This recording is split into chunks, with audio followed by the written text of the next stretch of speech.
Hello, everyone. Charles Watts here. Welcome to another edition of Inside Arsenal. It is grey, wet, gloomy as I look out the window here in the UK, and that pretty much sums up the mood, I think, around the place today after that disappointing defeat at West Ham last night. First of all, apologies for this video, this episode coming out a little bit later on today, but in giving probably with the way things are going today and how we're all feeling, I've managed to record a show, get it all done, upload it, and realised I did the whole thing on mute, so there was no sound. And so I'm having to do it all over again, which you can imagine I'm really happy with. Just sums up how I'm feeling today after that disappointing defeat. We will get stuck into that defeat in today's show.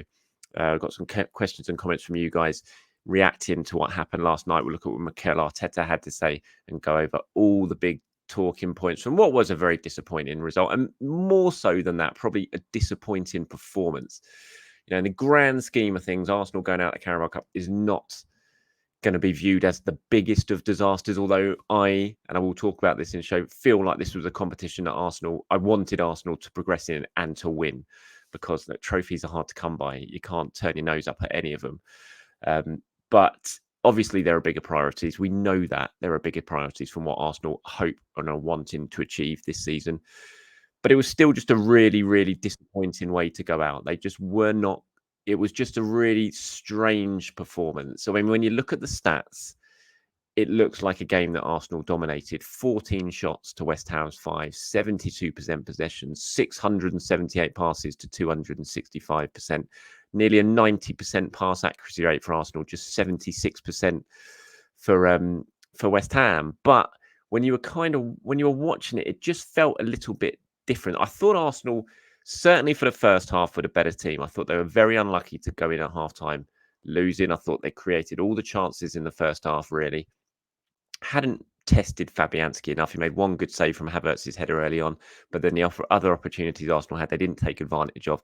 Eddie put a header wide. He put another shot over the top. Reece had a couple of good shooting opportunities. That the shot was blocked. Didn't even get to the goalkeeper. And of course, Arsenal conceded a strange goal in that first half with Ben White's own goal.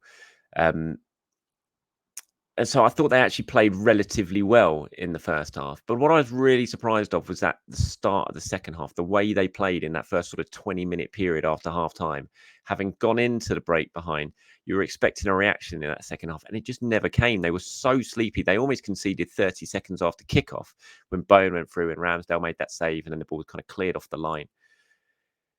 And you kind of thought, oh, that's going to be a bit of a let-off. That'll wake them up. But it didn't happen. You know, soon after, West Ham made it 2-0 with a really simple goal. And it was a brilliant finish, brilliant control by Kudus. And the finish was great. But it was just such a poor goal from an Arsenal point of view to concede. One long ball, pretty much from the halfway line. Zinchenko gets caught under it, gives Kudus far too much space. Neither he or Gabriel go to shut the shot down. And suddenly it's 2-0. And then soon after that, it's 3 with a deflected goal, which kind of summed up Arsenal's night. And it was just a really strange opening to that second half. I noticed as well when they came out at half time, it was really noticeable. I thought the camera zoomed in as they were coming out the tunnel, and you would expect, or I would have expected them to come out and they had a really sort of intense look on their faces to go out and turn things around to stay in the competition. But they looked more annoyed with each other when they came out. It looked like they'd had a big argument or something. And I don't know if they had. I'm sure there were some words said at halftime, but just the look on their faces, and I really thought it as I saw it, as I watched them coming out the tunnel, was that just looks a little bit strange. It looks like they'd had a big argument, and there was no real sort of unity or intensity on their faces as they came out in terms of let's right this wrong and turn this round. And I don't know if that played into the performance at the start of the second half or what, but it was just strange. It was just something I noticed, and yeah, it was odd. It was just a really disappointing way to go out of a competition that, for me, I felt Arsenal had a really good opportunity of winning, you know, and I think today at London Colney, or I would hope today at London Colney, they're really going to be disappointed in the way they performed. And yes, look, Mikel Arteta made a lot of changes. The likes of Declan Rice, for example, was on the bench. Saka was on the bench. Martinelli was on the bench. Odegaard was on the bench. It wasn't a first-choice Arsenal team by any means. It was 6 changes from the team that won against Sheffield United at the weekend.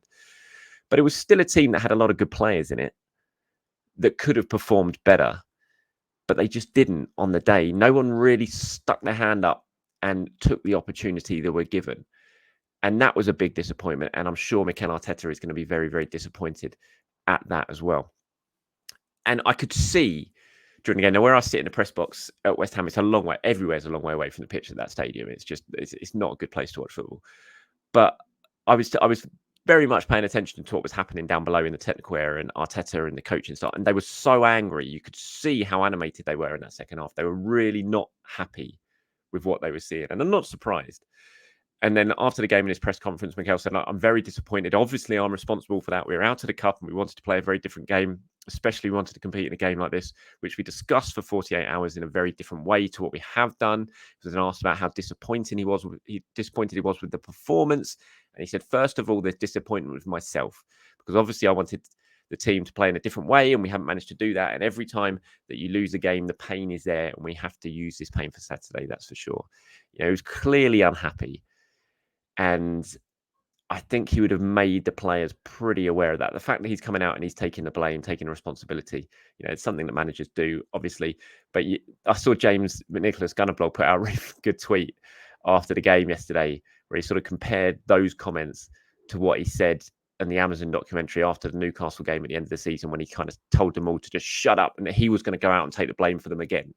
And it's almost felt like it did when he was saying this, because he expanded on it, where he said, the fact that you brought on your key players late on, was that kind of sending a message to the players who were already on the pitch they hadn't done enough, that you had to turn to the established players. And he said, there are no messages to send. Whatever messages we send with words. We don't have to send them in a different way. We've tried to put out the team that we believe was the best to try and compete today in the right way to start the game. The game took a very different direction because of the first goal, and we can discuss that. But after that, we still have much more to do, much more from the team to earn the right to win in a place like this. Just all of those comments suggested to me that a lot of words, I think, were said. When he said, look, whatever messages we send them with words. I think he probably gave him a real talking to in the dressing room after that game. And if he didn't, I think he certainly will at London Colney today, because he will be disappointed with what those players served up. They weren't good enough. I do think that Arteta didn't help himself, I have to say. I thought the team selection, as soon as I saw it, I thought, I don't know about that. I don't like that.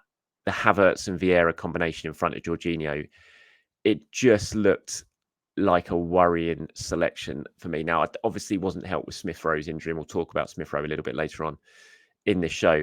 I think had Arsenal had Smith Rowe in there, I think they would have been an awful lot stronger in one of those two number 8 positions. But Havertz and Vieira in front of Jorginho, I just thought Jorginho is going to be left very, very isolated here. And he did. And when you looked at West Ham's midfield, West Ham went very strong. They had Paqueta in midfield, Alvarez in midfield, Souček in midfield. And I just looked at that and I just thought, and we had players like Bowen sort of running in off the side. You just like, Jorginho could well be exposed here. And that's how it proved. And, I think Arteta's team selection did not help at all with that performance last night at the midfield. It was just looked like, when you looked at it on paper, that was a risk. And it was a risk that ultimately didn't pay off. So obviously Arteta will be disappointed with the performance. But when he says he has to take responsibility as well, I think he probably has to, because I'm not sure he helped his team with that team selection. I don't think he sent the team out in the best way possible to win that game. Now, again, it's the Carabao Cup. Ultimately, I don't think Arsenal are going to be absolutely devastated. They're not going to shed in many tears about being out in this competition. But he did want to win it. Arteta does want to win it. The fact he sent on Saka, Martinelli, Declan Rice, Martin Odegaard, he sent on Saka and Martinelli at 3-0, which I thought was mad, personally. But he did. And that shows you he still wanted to try and win this game. And he still felt if you get a goal back, suddenly you could potentially turn it around. So he's a winner, Arteta. He wants to win. But so he'll be disappointed that they're out. And I know he's definitely going to be disappointed that they're out. But I think, as he said, he has to share some responsibility for it as well, because I don't think the team, as good as some of those players are individually, I don't think it was set up well enough to compete against a really, a tough team at a tough Premier League ground who were going pretty much full strength. So yeah, it was just a disappointing day all round, I think. And I'll talk a little bit more about that sort of team as I was talking about, and especially the number 8s, because some of you guys who have sent in comments, I think there's some really good comments in there from you guys, and you're talking specifically about some of the issues that Arsenal suffered in the game. So I'll talk about that a little bit more, especially the Havertz Vieira type sort of debate that has been going on. But I will go through my player ratings. If you want to hear a more in depth, then go back to I posted a video yesterday on YouTube. You can see it. Go more in depth into the player ratings, but I'll just go through them very, very quickly now. If you haven't seen it, you don't want to go back and watch the whole video. So I gave Ramsdale a 4, White a 5, Gabriel a 5, Kivior was my man of the match actually, who I gave a 6. Zinchenko gave a 3. Really poor from Zinchenko, I thought yesterday. Jorginho 4, Vieira 3, Havertz 4. Maybe I bumped Vieira up to a 4 because he got the assist right at the end. Trossard 4, Nketiah 4, Nelson 6. I thought Nelson was pretty bright, especially in the first half. The subs who came on, Rice, Tomiyasu, Saka, Martinelli, I gave 5 because they didn't do too much to knock them out. I always start on a 5, and if you do well, you go up to 6, 7, 8. If you do bad, you go below. And those guys just didn't do much to sort of move either way. I gave Odegaard a 6 because he came on and scored a good goal at the end. So they are my ratings. Like I said, if you want to go over and watch them more in depth, when I discuss and analyze it a little bit more, then check out yesterday's player ratings video. Before I get on to some questions, obviously Smith Rowe's injury, that was a real shame, big shame. And like I said, I think Arsenal would have been a hell of a lot better had Smith Rowe started that game yesterday in one of those 2-8s. I think they would have had more legs in the midfield. I think they would have had more bite in that midfield, more players who are willing to run forward and get beyond the front line and link up with the front line. He's got a knee injury. Mikel said he's going to be out for weeks. I mean, it's just a huge blow. I feel really sorry for Smith Rowe. He kind of just worked his way back into the reckoning a little bit. It felt like he was up in the pecking order a little bit more than he had been. He started at the weekend. He was coming on before Vieira. And then just when it looks like he'd worked his way back into the Arteta's thinking, now he gets his injury. And it's his first injury since the operation. He's been injury-free for a long, long time now. And that's why I feel really sorry for him because it was such a key moment. He kind of felt in his Arsenal career almost. And now he's got this injury and he's going to be out for quite a while by the sounds of it. And it's just a real shame for him. Mikel expanded on it a little bit more in his pre-match interview where he said he felt something after the game at the weekend and it's got worse and worse. And he said, Mikel, I think, described it as a big worry. And so, yeah, it's a real shame. And I do think Arsenal would have been a lot better had Emile Smith Rowe been in that starting 11 last night. Okay, so these are some of the comments I wanted to talk about. Now, some of them are quite long, so I'm not going to sit here and read them all. If you're watching this on YouTube, you can spend your time reading them while I'm discussing it. But Peter here says, I think our biggest problem this season has been progressing the ball, and that lies with Jorginho and Zinchenko. They just aren't the players they were last season. It's a recipe to disaster when you couple that with Havertz and Vieira, who are too happy to play the simple pass. They don't treat every possession as an opportunity and often just lay the ball back to someone in a worse position. Another more critical analyst could call that hiding. He then talks about Aaron Ramsdale, who I will mention, but I thought that was a really interesting comment there. And Jorginho and Zinchenko, especially Zinchenko, so crucial for Arsenal last season in that inverted role, coming in, progressing the ball forward. He played some really, really good games for Arsenal. We haven't seen that. For whatever reason, Zinchenko's nowhere near the level that he was last season. And the fact that he started last night shows that in the pecking order, when it comes to big games, he's behind Tomiyasu now. Tomiyasu is going to play at Newcastle. I think that's very, very obvious.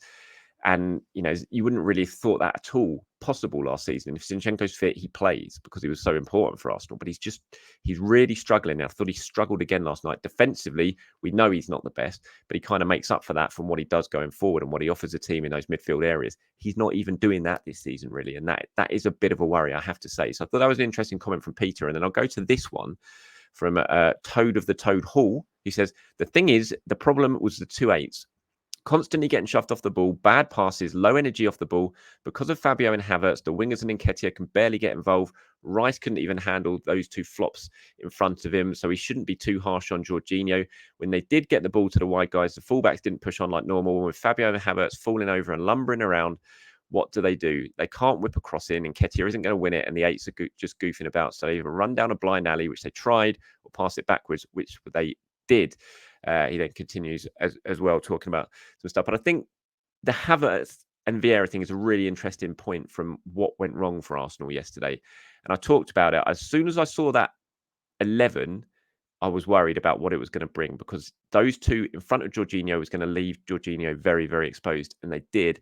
And I also looked at it and I thought, what are they going to do? How are they going to impact the game going forward? Because we just haven't really seen it. Vieira's had flashes this season, but Havertz, we know, has done pretty much nothing, it's fair to say.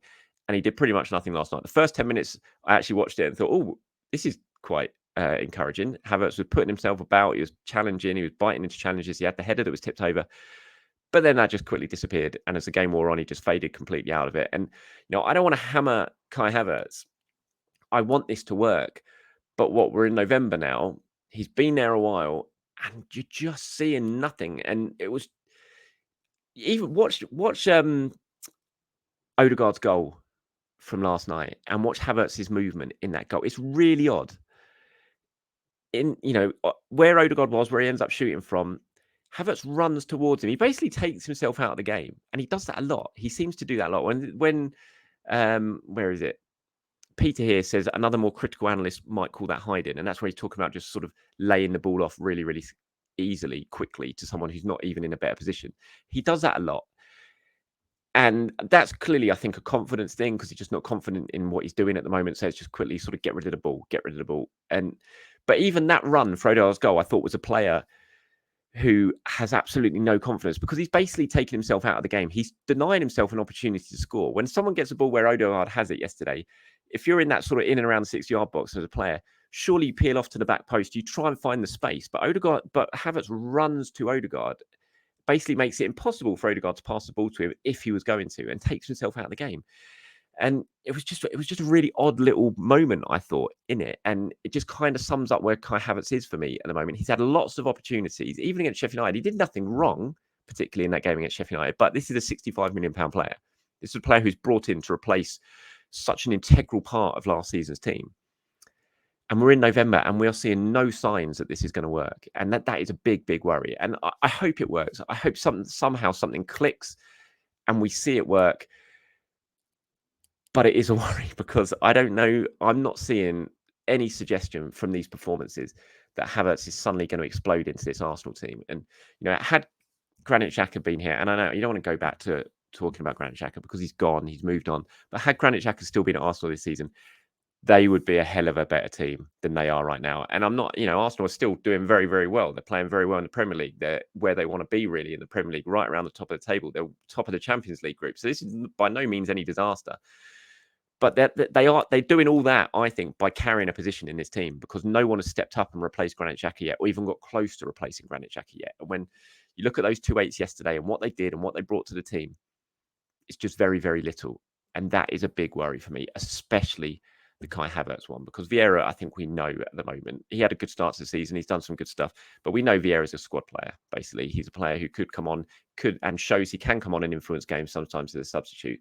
But Havertz was brought in as a starter, and he's just not doing it at the moment. And each opportunity that goes by, it becomes a bigger worry and a bigger problem. And Arsenal are going to have to resolve it one way or the other because they can't go through a whole season basically carrying a position with a player who's barely contributing in any significant way in the final third when you're playing in that position. And you're not really contributing much defensively at the moment as well. And so as much as Jorginho got a lot of abuse yesterday, not abuse, but criticism yesterday, I do feel he was hung out to dry a little bit by Mikel Arteta with those two players who played in front of him. So I thought those questions and those comments that you guys sent in kind of hit the nail on the head for me. There's one here from Mohsin Beg who says, first of all, credit to West Ham. They came out, played well, defended well, and just an all-round good performance from them. For us, it was poor. We didn't look serious enough. It's all good having possession, but if we don't create any chances, that is pointless. I feel for Ramsdale. I think he's a quality keeper, but today luck wasn't on his side, and he's going to be back warming the bench for a while. He'll leave in January, I'm sure. He's too good to be a bench warmer.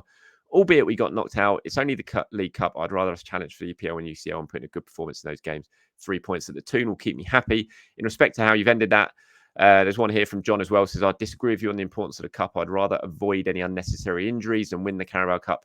United won it last season and it had zero impact on their performances and perception of them. To be fair, I'm not bothered about perception. I'm just bothered about a trophy. And it'd be nice to have a trophy sitting in the trophy cabinet at the end of the season. And there's only 4 trophies you can win, and they're really, really hard to win. And so when you get to the sort of latter stages, and had Arsenal won yesterday, they were in the quarterfinals with some big teams not in it anymore. That was a good opportunity to win that trophy. So I don't care if it's the Carabao Cup, really. I just want to see Arsenal win a trophy. It'd be nice. That's what football's all about at the end of the day. Obviously, it's not huge in the grand scheme of things where Arsenal are right now, and they've got bigger priorities. But I still, Arsenal haven't won the League Cup since 1993. I was there at Wembley that day as a 12-year-old. I would like to see them win it again. it would be nice. And I felt season was an opportunity to do that. So I am disappointed they're out of this competition, even if, as I said, it's not the biggest of priorities for that. In terms of Ramsdale here, Mohsin, I don't think he'll go in January. I think he'll go in the summer. I can't see him sticking around unless something drastic happens and Raya's move isn't made permanent, which I think it will be. I think he'll go in the summer, but I can't see him going in January. It just wouldn't make much sense for me for Arsenal to let that happen. It would just weaken them drastically to do that. So yeah, I'd be very, very surprised should that take place. But thank you very much for sending in your comment, and that's about it from me today, everyone. Sorry, it's been a bit of a downbeat episode, but it's a defeat, always a little bit downbeat. It's impossible to play things up. Arsenal do, of course, come back with a really, really big game this weekend at Newcastle. Had a brilliant win themselves. They made changes last night and they went and won at Old Trafford, which, to be fair, they did without even breaking a sweat by the looks of it. Manchester United, just an absolute horror show at the moment. But yeah, Newcastle going into that game at the weekend against Arsenal, buoyed by that result. Arsenal going into it looking to bounce back from a really disappointing defeat. Arteta speaking tomorrow at his press conference ahead of that game. Obviously, there's going to be big changes for that trip. A lot of the big hitters are going to come back, which is good. I thought it was good that Odegaard got his goal at the end of the game last night because his performances haven't been great lately. So coming on and scoring, even in defeat, will hopefully give his confidence boost ahead of that really big game at the weekend. So there you go. There's one slight positive to end today's show on. I'll be back tomorrow to really start looking ahead to that game at Newcastle, so keep your eyes peeled for that. Until then, have a very good Thursday, everyone, and I'll speak to you very, very soon.